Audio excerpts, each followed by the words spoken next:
नमस्कार, अब देखिए 24 घंटे 24 रिपोर्टर। खबरों का हर रंग हमारे रिपोर्टर्स के साथ। 24 घंटे 24 रिपोर्टर में अगले आधे घंटे में देश दुनिया की हर बड़ी खबर।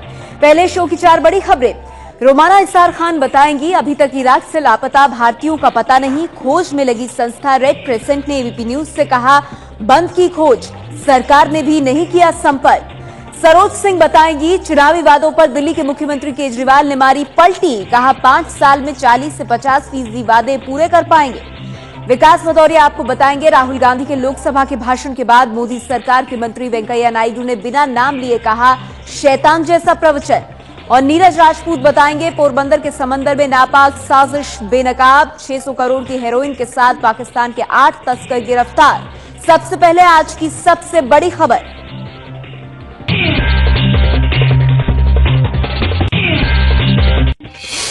चुनावी वादे पर दिल्ली के सीएम अरविंद केजरीवाल ने मारी पलटी। कहा 5 साल में पूरे होंगे 40 से 50% वादे ही पूरे।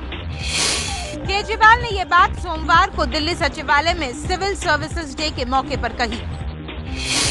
जब सरकार बनी थी थोड़ी नर्वसनेस थी, कर पाएंगे नहीं कर पाएंगे, कितना कर पाएंगे, लोगों की उम्मीदें बहुत ज्यादा हैं। ये जनता जो ऊपर चढ़ाती है 5 साल में जूते भी मारती है, तो कहीं 5 साल, लेकिन आज कॉन्फिडेंस है 5 साल के अंदर 100% नहीं तो कम से कम 40-50% तो हम लोग पूरा कर देंगे। सवाल ये कि अरविंद केजरीवाल ने चुनाव के दौरान वो वादे किए ही क्यों, जो कि 5 साल में पूरे हो ही नहीं सकते।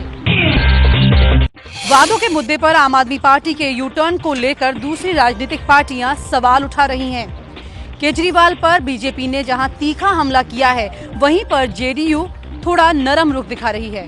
तो उनके स्वभाव से ये मैच खाता है कि जो उन्होंने कहा था कि 100% हम दिल्ली को बदल देंगे, आज वो 40% पर आ गए हैं। और वो 40% की डिलीवरी कब, कहां, कैसे और कब होगी दिल्ली की जनता के लिए, ये तो आपको वेट एंड वॉच करना पड़ेगा। 100% प्रॉमिस तो कोई सरकार दावा और वादा नहीं कर सकती कि वो पूरे करे, लेकिन अरविंद केजरीवाल ने 40% कम है, 50% से ज्यादा होना चाहिए। सरकार अगर भ्रष्टाचार पर रोक लगाती रही और जनता को विश्वास रहा तो भी काफी सुखदायक होगा। केजरीवाल ने बिजली और पानी को लेकर जो वादे किए थे वो तो उन्होंने 2 महीने में पूरे कर दिए, लेकिन बाकी वादों को लेकर आज के बयान के बाद कई सवाल खड़े हो गए हैं। आम आदमी पार्टी से निकाले जाने के बाद योगेंद्र यादव और प्रशांत भूषण ने केजरीवाल पर तेज किए हमले। तानाशाह और खाप पंचायत से की तुलना। कि आम आदमी पार्टी पर जो लोग काबिज हैं वो अब आप नहीं, एक खाप पंचायत बन चुकी है। और उस खाप पंचायत में एक तानाशाह है और उस तानाशाह के आदेशों के हिसाब से बाकी जो खाप पंचायत के मेंबर हैं वो उनके आदेशों का पालन करते हैं और उनकी जी हुजूरी करते हैं। कभी दुनिया में होता है कि जो शिकायत करने वाला हो वो खुद जज बन जाए। इस कमेटी के 3 में से 2 लोग ऐसे थे जिन्होंने लिख के, बोल के सार्वजनिक आरोप लगाए थे। वो लोग स्वयं जज कैसे बन सकते हैं, मैंने पूछा था इन लोगों से। योगेंद्र यादव का कहना है कि आपके अनुशासन समिति में आशीष खेतान और पंकज गुप्ता जैसे लोग हैं जो उनके और प्रशांत के खिलाफ खुलेआम मुहिम चलाते रहे हैं। ऐसे में उनका फैसला निष्पक्ष कैसे हो सकता है। शांति जी, जिस तरीके से प्रशांत जी को और योगेंद्र जी को बाहर किया गया है और फिर 2 लोगों को किया गया है, क्या कहेंगे इस पर? मैंने तो ये सवाल आज उठाया है कि मैं भी फाउंडर मेंबर था और मैंने भी बहुत कुछ पार्टी को बनाने में किया, तो मुझको क्यों नहीं निकाला? मैं भी गया था वहाँ पे गांव में, ये जो स्वराज संवाद में, वहाँ मैंने भाषण भी दिया था काफी जोशीला, तो मुझको क्यों नहीं निकाला? ये सवाल मैंने अरविंद से पूछा है। आज तो वो हिटलर की तरह हो गए, सारे देश के साथ धोखा किया। गलती मेरी है कि मैंने इसको पहचानने में गलती की। अपने को दिखाता कुछ है और है कुछ और। आम आदमी पार्टी ने सांसद धर्मवीर गांधी को भी पार्टी से निकाला। धर्मवीर गांधी की जगह भगवंत मान बने आप संसदीय दल के नेता। आम आदमी पार्टी ने प्रशांत भूषण, योगेंद्र यादव समेत 4 बागी नेताओं को पार्टी से निकालने के कुछ घंटे बाद ही पटियाला से सांसद धर्मवीर गांधी को भी बाहर का रास्ता दिखा दिया है। धर्मवीर गांधी ने प्रशांत और योगेंद्र यादव को पार्टी से बाहर करने के विरोध में 28 मार्च को राष्ट्रीय परिषद की बैठक से वॉकआउट किया था। गुड़गांव में बुलाए गए स्वराज संवाद में उन्होंने संदेश भी भेजा था। सीएम अरविंद केजरीवाल ने लोकसभा अध्यक्ष सुमित्रा महाजन को चिट्ठी लिखकर धर्मवीर गांधी की जगह भगवंत मान को आप संसदीय दल का नया नेता बनाने की सिफारिश की, जिसे स्पीकर ने मान लिया। धर्मवीर गांधी पंजाब में आम आदमी पार्टी के बड़े नेता रहे हैं। वो यूपीए सरकार में विदेश राज्य मंत्री रही परनीत कौर को हराकर लोकसभा पहुंचे हैं। पार्टी में जिम्मेदारियां बदलती रहती हैं। पार्टी ने पूरे साल पार्लियामेंट के सेशन के दौरान सभी की परफॉर्मेंस चेक की और मैंने सबसे ज़्यादा सवाल उठाए, सबसे ज़्यादा अटेंडेंस रही। पार्टी में सभी फैसले लोकतांत्रिक तरीके से होते हैं। पार्टी से जब कोई निकाला जाता है तो बाद में उसको कमियां नजर आने लगती हैं। उन्हीं के साथ पहले काम करते थे वो उसी शीश खतान के खिलाफ अब पता नहीं कौन कौन से इल्जाम लगा रहे हैं। आम आदमी पार्टी के नेता आशीष खेतान की प्रशांत भूषण को चुनौती, कहा साबित करें पैसे लेकर लेख लिखने का आरोप, वरना वो भूषण परिवार को नहीं छोड़ेंगे। मैं प्रशांत भूषण जी, शांति भूषण जी और उनके परिवार से कहना चाहता हूं कि उन्होंने एक आम आदमी की गिरबान में हाथ डाला है। इस बार उन्होंने मेरी गिरबान में हाथ डाला है। मैं उनको छोड़ूंगा नहीं। जितनी उनकी चल अचल संपत्ति है, जितने उनके धंधे हैं, अब इसकी सारी की तहकीकात होगी। कैसे इतनी प्रॉपर्टीज बनी, कैसे बड़े बड़े मुख्यमंत्री इनको बड़े बड़े फार्म हाउस देते हैं, इनको मैं छोड़ने वाला नहीं हूँ। या तो अब ये साबित करें कि मैं बेईमान हूँ, या तो इनको अपनी अब खुद की ईमानदारी साबित करनी पड़ेगी। आपके बागी नेता प्रशांत भूषण ने आरोप लगाया था कि आशीष खेतान ने 2011 में 2G की आरोपी कंपनी एसआर के पक्ष में तहलका में एक लेख लिखा था, जिसकी एवज में एसआर ने तहलका के गोवा फेस्ट के लिए 3 करोड़ का चंदा दिया था। इराक में अगवा 39 भारतीय कहां हैं? एबीपी न्यूज के खुलासे और सरकार के बयान के 145 दिन बाद भी सरकार खाली हाथ है। इस बीच इराक में रेड क्रिसेंट संस्था ने एबीपी न्यूज से कहा कि सरकार ने उनसे भारतीयों के बारे में कोई संपर्क नहीं किया है। इराक में काम कर रही अंतर्राष्ट्रीय संस्था रेड क्रिसेंट ने बताया कि जुलाई 2014 के बाद से भारत सरकार ने अगवा भारतीयों के बारे में उनसे कोई संपर्क नहीं किया। I just wanted to know if you have heard anything about the 39 missing Indians, because the Indian government says that last time you had seen them once. Yes, I like to tell you that we lost those people, and we have no information about them since last July. Since then, we have any update about their position, about their situation, and we don't know anything about their fate. We are sorry about that. 28 नवंबर 2014 को संसद में विदेश मंत्री सुषमा स्वराज ने कहा था कि वो इराक में 6 सूत्रों से संपर्क करके भारतीयों की तलाश कर रही हैं। इन्हीं 6 सूत्रों में से एक रेड क्रिसेंट भी है। But is it true that the Iraqi Red Crescent was trying to negotiate with them along with the local tribal groups? Actually, that was very difficult for us, and we couldn't open such a channel of communication with the abductors, and because those people were very extreme. Are you in touch with any of the tribal groups to trace the Indians? No longer actually. ABP news ने 27 नवंबर को अगवा भारतीयों पर खुलासा किया था। आतंकी संगठन आईएसआईएस के चंगुल से छूटे 2 बांग्लादेशियों ने बताया था कि आईएसआईएस ने जिन 40 भारतीयों को अगवा किया था, उनमें से एक हरजीत मसीह जिंदा बचकर भाग आया था और उसी ने दावा किया था कि 39 भारतीयों की हत्या कर दी गई। चश्मदीद हरजीत मसीह से सरकार ने संपर्क में होने की बात कही थी, लेकिन मसीह अब तक घर नहीं पहुंचा है। सवाल यह है कि मसीह को क्यों छुपा कर रखा गया है। विदेश मंत्रालय के सूत्रों ने एबीपी न्यूज की खबर पर अपनी प्रतिक्रिया दी है। विदेश मंत्रालय के सूत्रों का यह कहना है कि रेड क्रिसेंट ने मोसुल में अपना दफ्तर जुलाई में ही बंद कर दिया था, इसलिए उनसे संपर्क करने का कोई सवाल ही नहीं था। एबीपी न्यूज की खबर पर विदेश मंत्रालय के सूत्रों के हवाले से जो जानकारी मिली है वो हम आपको बता रहे हैं। इसमें आगे कहा गया है, जब रेड क्रेसेंट का कोई शख्स उस एरिया में था ही नहीं, फिर वो ये कैसे दावा कर सकते हैं कि 39 भारतीयों की हत्या हुई। और आगे इस पर ये कहा गया है कि इस पर भरोसा नहीं किया जा सकता। तो बड़ा सवाल यही है कि कहां हैं 39 भारतीय। आगे बढ़ते हैं, बात करेंगे केंद्रीय मंत्री वेंकैया नायडू के उस बयान की जिसमें उन्होंने नाम लिए बिना राहुल गांधी की तुलना शैतान से कर दी। संसद में राहुल गांधी के भाषण से बौखलाई बीजेपी। संसदीय कार्य मंत्री वेंकैया नायडू ने राहुल की तुलना शैतान से की। Congress party criticizing the ordinance route is like devil's quoting scriptures. शैतान जैसा प्रवचन देते हैं ना, ऐसा है। ऐसा एक कहावत है, झूठ 10 बार बताने से सच नहीं निकलेगा। जैसा मैंने कल कहा, ये इनका व्यवहार ऐसा है, बिल्ली 100 चूहे काके आज को चले। ऑर्डिनेंस से पहली बार जारी हुआ क्या? आपका जमाने में कितना ऑर्डिनेंस आपने जारी किया, इसके बारे में थोड़ा याद रखो। मोदी सरकार के किसी मंत्री ने पहली बार भाषा की मर्यादा नहीं तोड़ी है। कल ही लघु उद्योग मंत्री गिरिराज सिंह ने संसद में माफी मांगी थी क्योंकि उन्होंने सोनिया गांधी पर नस्ली टिप्पणी की थी। संसदीय कार्य मंत्री वेंकैया नायडू ने राहुल की तुलना शैतान से करके विपक्ष को बैठे बिठाए मोदी सरकार पर हमला करने के लिए एक और हथियार दे दिया है।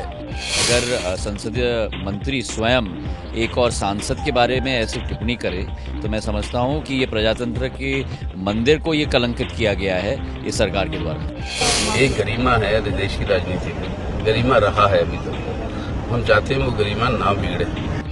हालांकि बयान पर हंगामे के बाद वेंकैया नायडू ने अपनी सफाई में कहा कि उन्होंने राहुल को शैतान नहीं कहा है। तो किसी का नाम के बारे में नहीं है, that is about the party. देखना होगा कि क्या विपक्ष संसदीय कार्य मंत्री वेंकैया नायडू की सफाई से मान जाएगा या फिर बुधवार को संसद में संसदीय कार्य मंत्री के बयान की गूंज सुनाई देगी। गिरिराज सिंह ने पीएम की फटकार पर रोने की खबर को खारिज कर दिया है। गिरिराज सिंह ने कहा है कि ना तो वो पीएम से मिले और ना ही उनके सामने फूट फूट कर रोए। इमोशनल हो गए आपने आज पीएम से मुलाकात? अरे नहीं भैया, मुलाकात भी नहीं हुई। किसने कहा मुलाकात? ऐसी खबरें थी कि सोनिया गांधी पर आपत्तिजनक बयान देने पर गिरिराज को पीएम ने फटकार लगाई थी, जिसके बाद वो फूट फूट कर रोए थे।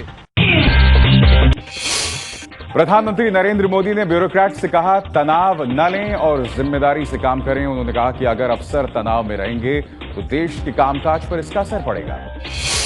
एक तनावपूर्ण जिंदगी, मैं नहीं मानता हूं कि इससे हम किसी भी जांच को न्याय दे सकते, नहीं दे सकते। और इतना बड़ा देश आपको चलाना है,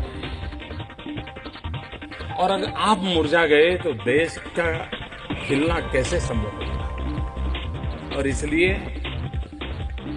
मेरा एक भी साथी मुरझाया हुआ नहीं होना चाहिए। प्रधानमंत्री ने इशारों में नौकरशाही में भ्रष्टाचार का भी जिक्र किया और मौजूदा नौकरशाहों को ट्रेनिंग के दौरान मसूरी स्थित संस्थान का आदर्श वाक्य याद दिलाया, शीलम परम भूषणम, यानी चरित्र ही सबसे बड़ा गुण होता है। रेलवे की माल ढुलाई में करोड़ों के घोटाले का पर्दाफाश। सीबीआई ने 25 शहरों में की छापेमारी, अब केस दर्ज करने की तैयारी। सीबीआई ने पिछले 4 दिनों के दौरान 25 से ज्यादा शहरों में छापेमारी की थी।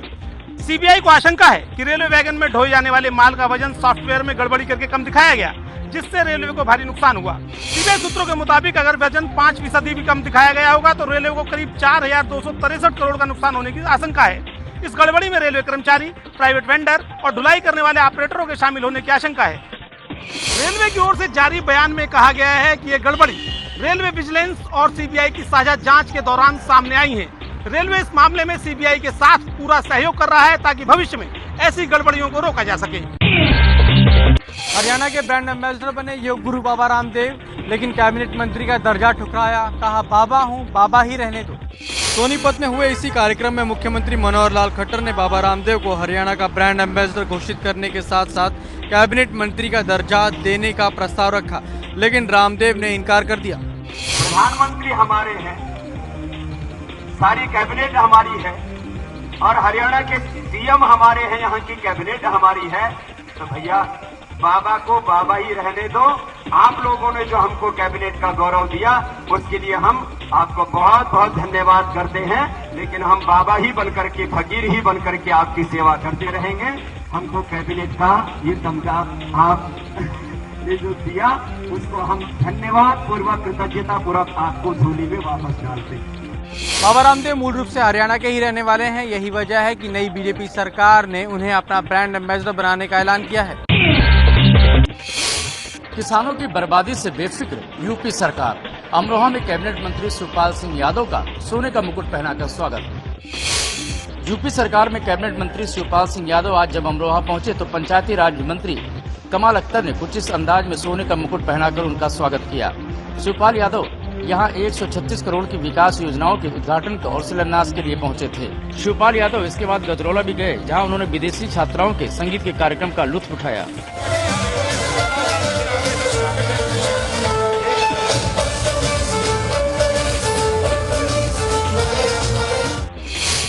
ऐसे वक्त में जब बेमौसम बारिश की वजह से यूपी में रबी की फसलों का भारी नुकसान हुआ है और किसान खुदकुशी कर रहे हैं, मंत्री जी का अपने स्वागत सत्कार में व्यस्त रहना वाकई अफसोस की बात है। मुंबई के हिट एंड रन मामले में 6 मई को आएगा फैसला। अगर सलमान खान दोषी साबित होते हैं तो हो सकती है 10 साल तक की सजा। साल 2002 के हिट एंड रन मामले में मुंबई के सेशंस कोर्ट में सुनवाई पूरी हो चुकी है। 6 मई को अदालत ने अपने फैसले में अगर सलमान खान को दोषी करार दिया तो उन्हें अधिकतम 10 साल तक की सजा हो सकती है। ये केस 28 सितंबर 2002 का है, जब सलमान खान की कार ने मुंबई के बांद्रा इलाके में 5 लोगों को कुचल दिया था। इस घटना में एक शख्स की मौत हो गई थी और 4 लोग घायल हुए थे। इस मामले में सलमान खान पर चल रहे गैर इरादन हत्या के केस में नया मोड़ उस वक्त आया जब कुछ दिनों पहले सलमान खान के ड्राइवर ने कोर्ट में पेश होकर कहा कि हादसे के वक्त सलमान नहीं बल्कि वो गाड़ी चला रहा था। गुजरात के करीब अरब सागर से पकड़ी गई नाव और तस्करों को पोरबंदर लाया गया। कल नाव से 600 करोड़ की हीरोइन के साथ 8 पाकिस्तानी तस्करों को गिरफ्तार किया गया था। भारतीय कोस्ट गार्ड और नौसेना ने गुजरात के करीब अरब सागर में पाकिस्तानी ड्रग्स तस्करों के बड़े रैकेट का भांडाफोड़ किया है। 2 दिन तक चले इस अभियान में 8 पाकिस्तानी तस्करों समेत 600 करोड़ की हेरोइन जब्त की गई है। कोस्ट गार्ड के अफसरों के मुताबिक 18 अप्रैल को एक बोट में सवार ये तस्कर किसी ड्रग्स की खेप को किसी और दूसरी बोट को सौंपने के लिए अंतर्राष्ट्रीय समुद्री सीमा में संदिग्ध तरीके से घूम रहे थे। खुफिया एजेंसियों से ये खबर मिलते ही उनकी धरपकड़ के लिए अभियान चलाया गया। पकड़े गए तस्करों के पास से ड्रग्स के साथ साथ सैटेलाइट फोन और जीपीआरएस सिस्टम भी बरामद हुए थे। ओडिशा के पूर्व मुख्यमंत्री और असम के पूर्व राज्यपाल जेबी पटनायक का निधन। कांग्रेस के वरिष्ठ नेता रहे जेबी पटनायक 89 साल के थे। प्रधानमंत्री मोदी ने जेबी पटनायक के निधन पर दुख जाहिर करते हुए ट्विटर पर लिखा है, ओडिशा के विकास में जेबी पटनायक का योगदान हमेशा याद किया जाएगा। उनके जाने से दुखी हूँ, मुझे उनके परिवार के प्रति संवेदना है। कांग्रेस अध्यक्ष सोनिया गांधी और उपाध्यक्ष राहुल गांधी ने भी जेबी पटनायक के निधन पर शोक व्यक्त किया है। 3 जनवरी 1927 को जन्मे जेबी पटनायक कांग्रेस के वरिष्ठ नेता थे। वो 3 बार ओडिशा के मुख्यमंत्री रहे।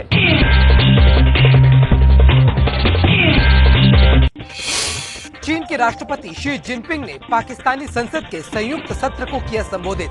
कहा, हमारे बुरे वक्त का साथी रहा है पाकिस्तान।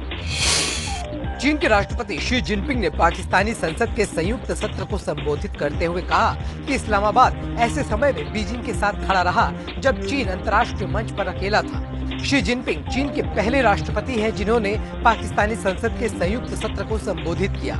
उन्होंने कहा कि पाकिस्तान पहला ऐसा देश है जिसकी उन्होंने इस साल यात्रा की है। पाकिस्तान और चीन ने विभिन्न क्षेत्रों में सहयोग के 51 समझौतों पर हस्ताक्षर किए। चीन के राष्ट्रपति शी जिनपिंग ने 45 अरब डॉलर की निवेश योजना का भी ऐलान किया। चीन ने जिस तरह से पाकिस्तान को गले लगाया है उस पर भारत की कड़ी नजर है। पिछले साल शी जिनपिंग भारत के दौरे पर भी आए थे और उन्होंने दोनों देशों के बीच एक नए रिश्ते की शुरुआत का वादा किया था। मिस्र के पूर्व राष्ट्रपति मोहम्मद मुर्सी को 20 साल जेल की सजा सुनाई गई है। 2012 में प्रदर्शनकारियों की हत्या के मामले में उन्हें सजा दी गई थी। मिस्र की एक अदालत ने 63 साल के मुर्सी और मुस्लिम ब्रदरहुड के 12 अन्य बड़े नेताओं को 20 साल जेल की सजा सुनाई है। ये सभी आरोपी राष्ट्रीय पुलिस अकादमी में बनाई गई अदालत के भीतर साउंड प्रूफ शीशे के कटघरे में खड़े हुए थे। अदालत ने इन लोगों पर हत्या के आरोप को हटा दिया और कहा कि ये सजा ताकत और प्रदर्शन और गैर कानूनी हिरासत को लेकर है। 2012 में राष्ट्रपति घर के बाहर फायरिंग में 10 से ज्यादा प्रदर्शनकारियों की मौत हो गई थी। मुर्सी को जुलाई 2013 में हजारों लोगों के सड़कों पर उतरने के बाद पद से हटाया गया था। उन्हें और 13 अन्य को प्रदर्शनकारियों की हत्या, हथियार रखने और हिंसा भड़काने का आरोपी बनाया गया था। आतंकी संगठन आईएसआईएस के मुखिया अबू बकर अल बगदादी के एक हवाई हमले में घायल होने की खबर है। ब्रिटिश अखबार दी संडे गार्जियन के मुताबिक ये घटना करीब 1 महीने पहले हुई थी। दी संडे गार्जियन ने सूत्रों के हवाले से खबर दी कि आतंकी संगठन इस्लामिक स्टेट का मुखिया अबू बकर अल बगदादी पश्चिमी इराक में हुए एक हवाई हमले में बुरी तरह से जख्मी हो गया है। यह हवाई हमला 18 मार्च को अमेरिकी सेना ने किया था। इस हमले में बगदादी बुरी तरह जख्मी हुआ और अब वो आईएस के रोज के कामकाज को नहीं देख पा रहा है। बगदादी की नाजुक हालत को देखते हुए आईएस के नेताओं ने इमरजेंसी बैठक की और वो अपना नया नेता चुनने की तैयारी कर रहे हैं। बगदादी पूरी दुनिया में इस्लाम का राज कायम करने की बात करता रहा है। फिलहाल बगदादी ने इराक और सीरिया के कई हिस्सों में आतंक का राज स्थापित कर रखा है। जापान में मैग्नेटिक ट्रेन ने बनाया रफ्तार का नया रिकॉर्ड। 1 घंटे में तय की 603 किलोमीटर की दूरी। मैग्नेटिक पटरी पर दौड़ने वाली ये वही ट्रेन है जिसने रफ्तार के अब तक के सभी रिकॉर्ड तोड़ दिए। इस ट्रेन का ट्रायल रन आज जापान के यामानाशी में किया गया। इस ट्रायल रन के दौरान ट्रेन ने 603 किलोमीटर प्रति घंटे की टॉप स्पीड हासिल की। ये ट्रेन राजधानी टोक्यो से नागोया प्रांत के बीच 300 किलोमीटर की दूरी सिर्फ 40 मिनट में तय करेगी। हालांकि इस तूफानी ट्रेन में सफर करने के लिए लोगों को अभी लंबा इंतजार करना होगा, क्योंकि यात्रियों के लिए इस ट्रेन की सेवाएं 2027 में शुरू होने की उम्मीद है। इससे पहले 2003 में जापान में ही बुलेट ट्रेन ने 581 किलोमीटर प्रति घंटे की रफ्तार का विश्व रिकॉर्ड बनाया था। इस बुलेटिन में इतना ही। इन 3 खबरों पर हमारी नजर बनी हुई है। इराक में अगवा 39 भारतीय कहां हैं? लैंड बिल के खिलाफ आम आदमी पार्टी का प्रदर्शन और पाकिस्तानी ड्रग्स तस्करों से पूछताछ जारी।